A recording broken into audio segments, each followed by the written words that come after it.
Hello guys, it's the American Patriot here, and it's my first podcast episode, and today is Sunday, September 21st, 2014, and yeah, this is my first podcast episode.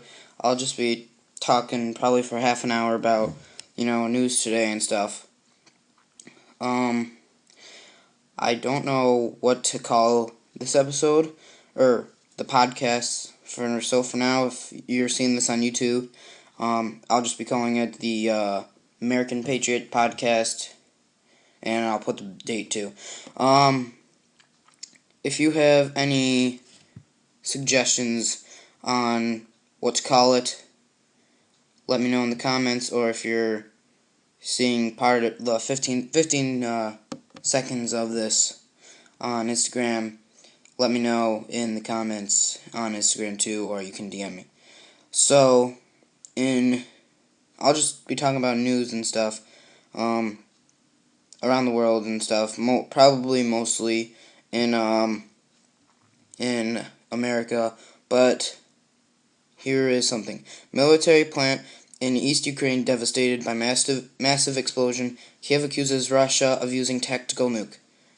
Ukraine is claiming that Russia has broken the truce with the use of tactical nuclear weapons at Luhansk airport. Last night's headlines crowed in bright red flashing text that Russia and Ukraine had once again agreed to ceasefire and terms over the border between the two nations. Perhaps not surprisingly, mere hours later, Ukraine is claiming that Russia has broken the truce with the use of a tactical nuclear weapon at Luhansk airport. This comes on the heels of claims by the pro-Russia separatists that Kiev forces destroyed a massive military plant in Donetsk. Oh, these names are crazy. Russia's defensive ministry flatly denies the nuclear strikes, adding that no reasonable person would take them seriously. This truce-breaking action has once again raised calls among Ukrainians for the nation to get its nuclear status back, something Russia is clearly strong against. Earlier in the day, a massive military facility in pro-Russian separatists held Donetsk was destroyed. As RT reports, a neighborhood official told Ukrainian 112 television that a shell hit the plant. So, anyways, I don't really follow this Ukraine situation as much as more like most people do. Like, I know that this could start a huge war if Russia starts using like nukes and stuff like that, like this report is saying, like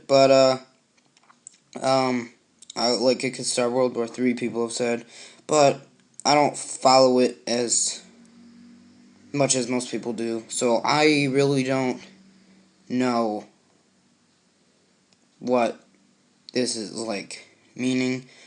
I know that it's breaking the ceasefire, and if I know that if they did use a nuke, then this will get bad. I know that much. So, anyways, I'm not gonna stick on that story because there's plenty of other stories. Like here's one. I'm sorry. College student forced to remove American flag from balcony because it could offend foreign people. A college student at San Diego University was told, or had a notice on his apartment complex, that he had to remove the flag because it could offend foreign people and exchange students, and they could find it offensive.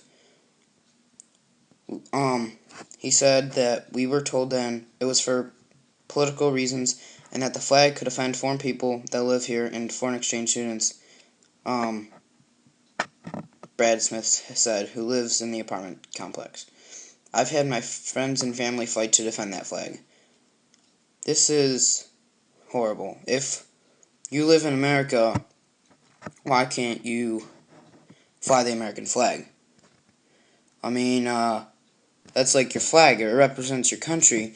And if people find it offensive and live here, then I don't get it.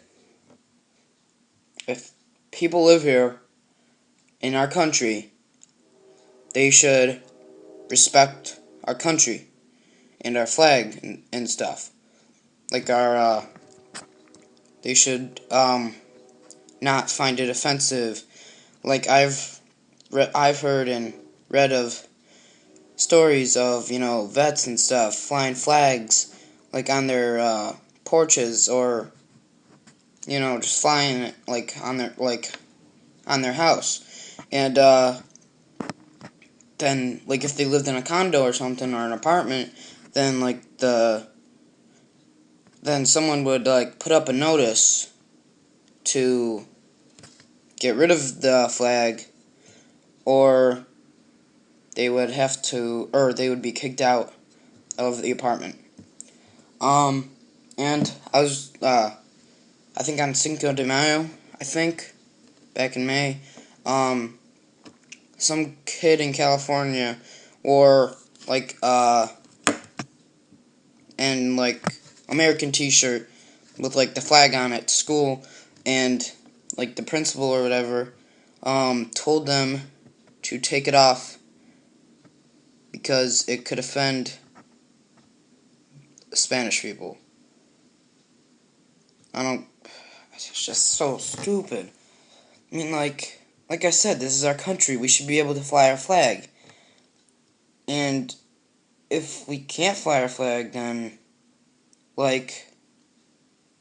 that means, we're, those people don't respect our country, even though they live in it.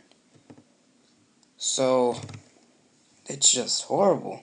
Especially our vets, to fly them. They, some died to protect our flag and freedoms. And they fly them on their apartments and stuff, and they're told to take them down or they'll be kicked out. I mean, it's horrible. They're not even respecting the vets because they served to protect this country and protect our freedoms, and so we could fly our flag here, and they're just telling them no. I don't know. So anyway, in other news, second intruder in as many days breaches White House security. The Secret Service arrested a man Saturday trying to enter the White House less than 24 hours after a fence jumper actually made it into the building. The Secret Service arrested a man Saturday trying to enter the White House less than 24 hours after a fence jumper actually made it into the building. A man identified as Kevin Carr of New Jersey walked up to a gate on foot, according to Fox News, then approached another gate in the car. The man refused to leave the screening area when asked and was arrested and charged with unlawful entry. Nearby streets were closed while the other car was screened for bombs, but the White House was not put on lockdown as it had been the day before. During Friday's incident, Omar Gonzalez of Texas jumped the security fence, sprinting across the lawn, and entered the White House. According to the court documents, Gonzalez was carrying a concealed black folding knife, Fox News reported. The Secret Service is conducting an internal investigation, but U.S. Representative Jason Chaffetz of Utah indicated that Congress could also investigate, calling the security lapses totally unacceptable, according to the Washington Examiner. So, the first one got over the gate of the White House. So, just crazy. I don't get it. The White House is supposed to be, one of the most protected places in the country. And people are still getting over, and the second time, and 2 people have gone over within within a day. So if what's the if people are paid to protect the White House from getting breached, or people climbing over a fence to get in, and they can't stop him from getting over and pretty much making it to the White House, and nothing stopped him from the fence, from the point when he got on the fence to when he got in the White House, or to the White House, and then they stopped him and stuff. So if people are being paid to do this and they can't do it, then what's the point of having them? I'm sure they're getting paid with our tax dollars to protect Obama, and this dude had a knife. So if they're not doing a good enough job, then they should get fired and should not be able to protect the White House. I don't know where I was going with that. So that's just, oh my goodness, I don't get it. What's happening to the country? I don't. Another story: mystery deepens over cell interceptors found near White House and Senate. A company that sells secure mobile phones has found more than a dozen interceptor cell phone towers in Washington, D.C. A company that sells secure mobile phones has found more than a dozen interceptor cell phone towers in Washington, D.C., some of them located near the White House and the U.S. Capitol. Les Goldsmith, CEO of ESD America, the makers of the secure Cryptophone 500, said it was unclear who installed the units. It's highly unlikely that federal law enforcement would be using mobile interceptors near the Senate. My suspicion is a foreign entity, he said. Yeah, it's a foreign entity.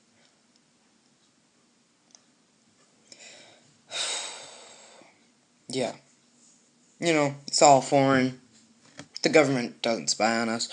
They don't listen in on our phone calls. They don't read our text messages. They don't, why would they spy on us?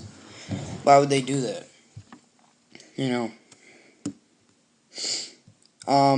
I've seen pictures of some of the cell phone towers, or the fake cell phone towers, and they are I saw one that was like a tree, but it was standing above everything else, above all the other trees. And I've seen one that looked like it was in the desert, that was disguised as a cactus. But now I think I've read that there was, I'm not sure how true this is, I think there's 12, I think they found 6 or 12 of them, I think, in and around Washington, D.C. So, I don't, the government's spying on us to listen in on the terrorists, which is, white males who believe in Jesus Christ. And, that the good people are the real terrorists who are coming across the border planning, terrorist attacks. So if you're a white male who believes in Jesus Christ, then you are a terrorist. So, If you don't believe me, look it up. Okay, I'm gonna keep going. We're probably about halfway through the first podcast. I'm not sure how long they'll be. I'm not sure how often I'll be able to record a podcast. Maybe once a week or once every 2 weeks, something like that. I enjoy doing it. It's actually been a lot of fun. I don't enjoy talking over something that I like. I don't enjoy talking over like a website that I found on the internet and just talking about it. I enjoy like just talking. Okay, that doesn't make sense. I don't enjoy talking over a website. I like talking about it, or I like talking about like stories and stuff. I don't enjoy just talking about a certain like website because like I like to go more in depth, and especially after doing an hour and a half of homework, which is killer because I'm in all advanced classes in school, so it's kind of hard to do.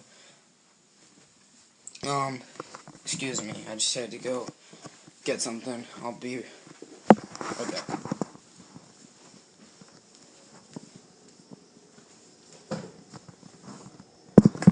Okay, I'm back. I had to get a charger for my iPad. Hang on a sec. Thank you. Okay. So,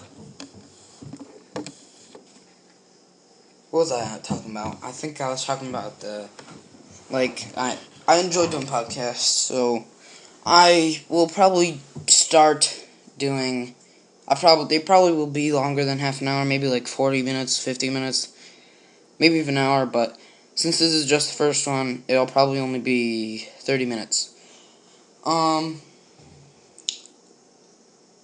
So, anyway, if you like this podcast, or have any suggestions for it, just leave it in the comments below so I could see them, because that's the only way I'll see them, or again on Instagram. Okay. So back to news now.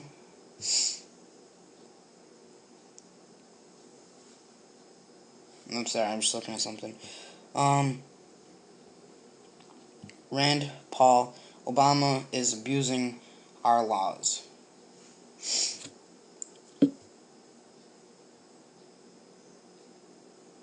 Rand Paul blisters Obama and Clinton, calls for GOP diversity.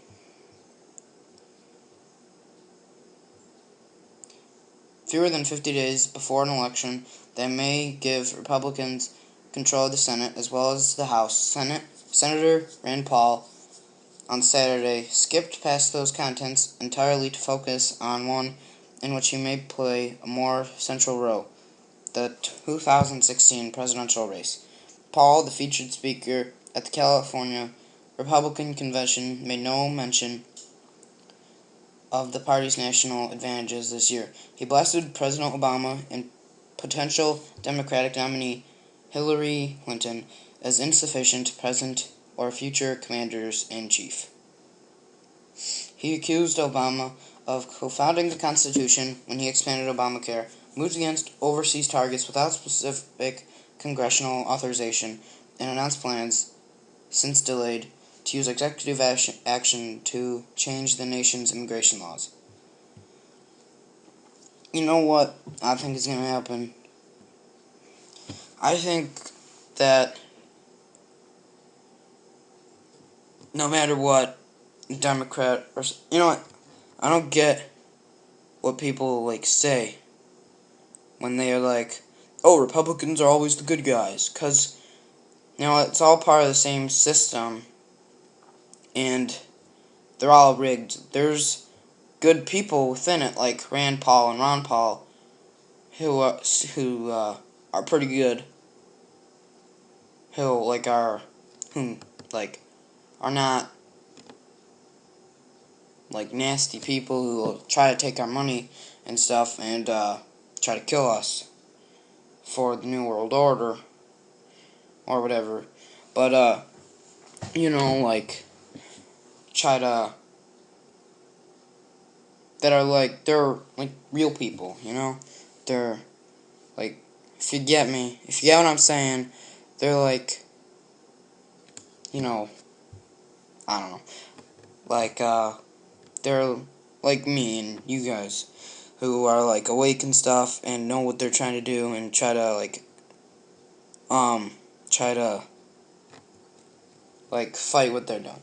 So anyways, what was I talking? I don't even know what I was talking about. I lose track so easily these days because I'm so just tired of everything. School mostly. Stupid Common Core. Because I'm in New York State, so you know how that is if you're living in New York State. So that's most of the news today. The big news. I'll just go off talking about what I believe what will happen in the next few years, because I've got about 10 minutes left, 9 minutes actually, and I'll just talk about what I think's gonna happen, to the country and to the world. I am not sure about this Ebola thing, what they're planning to do with it, what's gonna happen, if it's supposed to be a bioweapon, if they're really gonna bring it to the U.S. and try to kill most of us, because I don't know what the new world order is to try and get the population down, I think, to either 2 billion or 500 million, and this virus kills up to 96 or 95% of who's infected, but with Western medical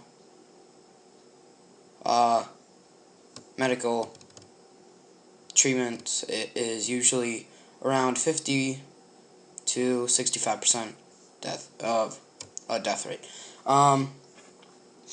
So if this Ebola thing goes away, whether it's the end of this year, the end of next year, or if it lasts for a few years, I think that this will happen.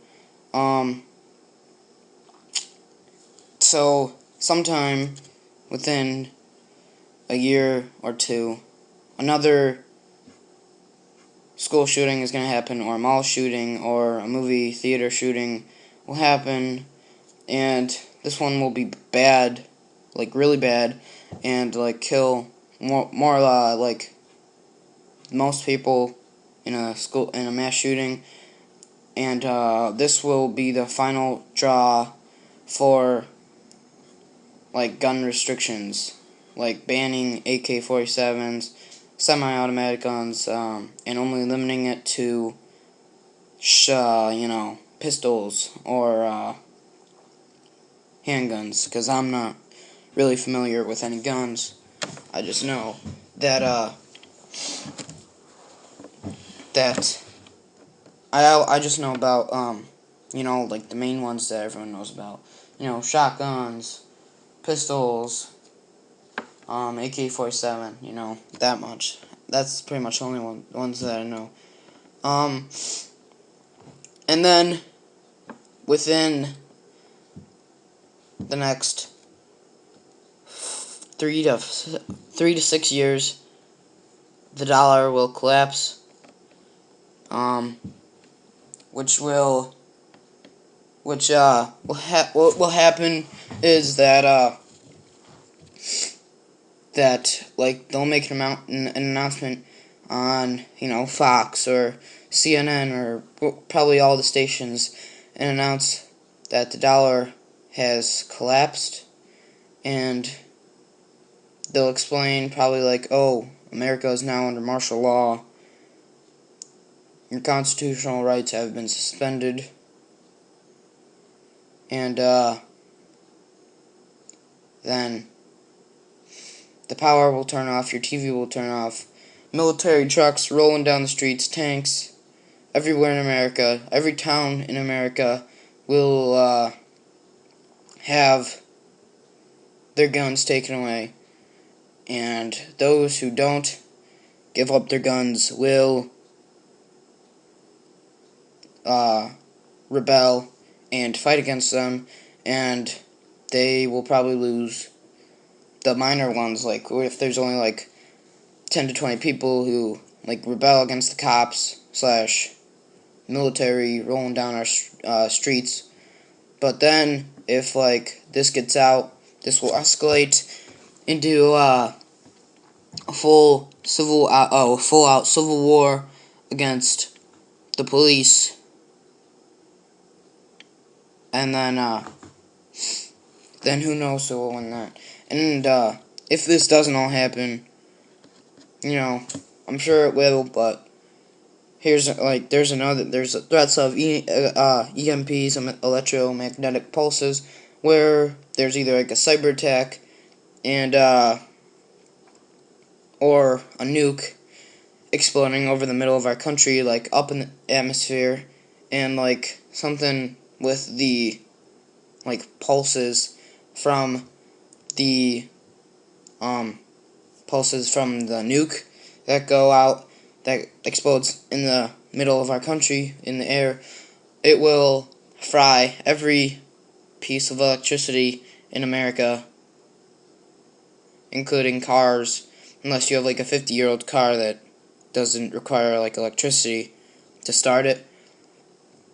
So there was a TV or like a documentary, I think on, I forgot what it was on, but it was called American Blackout, and it was about like these guys who record, like these people who recorded like a cyber attack and like how bad it got, but it only lasted 10 days, and that's what was fake about it. If there was an EMP attack, like with a nuke, it would not last 10 days. It would last about 2 years, because that's how long it takes to build. Or no, it wouldn't last 2 years. It would last probably a lot longer than that, because it would fry every generator and the whole grid, and it would probably take years and years and years to build back that grid. And in this documentary thing, they had cell phones and cameras to record it, but that wouldn't be the case. There'd be nothing. You would not have, credit cards would not work, your phones would not work, cars would not work, TVs would not work, iPads, iPods, iPhones, whatever you got, refrigerator, microwave, oven, whatever you got would not work. That runs on electricity. I think crank radios would work, because I don't think those rely on electricity, just crank it and stuff, like turn the wire and stuff. So yeah, and then, so back to if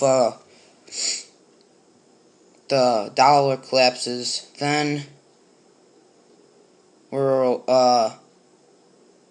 then all electricity will probably be turned off. Whatever you got left of electricity will be left, and I don't know what will happen after that. It'll probably be hard to survive, because if you have a week's worth of food, you're also described as a terrorist.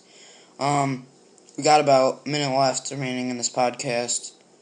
I'll try my best to put up pictures for this podcast and ones after this, so it's not completely boring if you're watching it, because that's what I hate about podcasts. Like if I watch them on YouTube, they will only allow me because like you gotta stay on YouTube to like listen to it, and I like am always like searching up stories and stuff on the internet. So if there's a podcast on YouTube, I don't usually watch the whole thing. Probably like about the first 5-10 minutes of it. If it's like an hour long, if it's half an hour long, I usually watch the whole thing.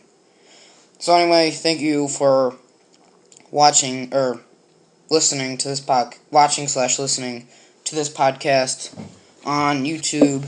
If you have any other suggestions for me about anything on this podcast, on my channel, whatever you want to talk, whatever you want me to like do, I will gladly accept them. All you gotta do is comment them either on Instagram or YouTube. Thank you for listening to this. I know it's probably boring to listen to 31 minutes of me. Tell your friends and family about this podcast, and let them know that I will accept any suggestions. Remember, if you are listening to this, you are a true patriot. Have a good day.